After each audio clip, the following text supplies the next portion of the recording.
¿Cómo están, amigos? Espero que muy bien. El día de hoy les voy a presentar el siguiente poema que lleva por nombre Titech Inyakuna.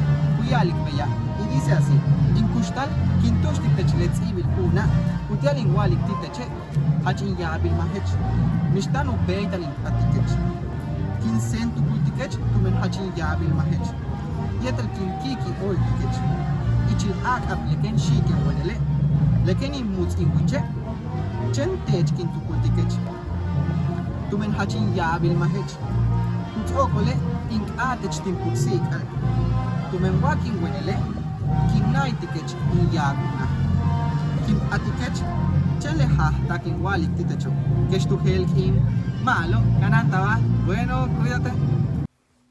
Este poema fue escrito por José Natanael Huitziltep del cuarto grado, Cushep, Chemash, Yucatán, que lleva por título Titech Inyakuna. Y les dejaré el link para que puedan descargar el libro en donde se recopiló este poema, que lleva por nombre Uanalteil, Shokilop, Ichmayat An Osh, libro de literatura en lengua maya 3.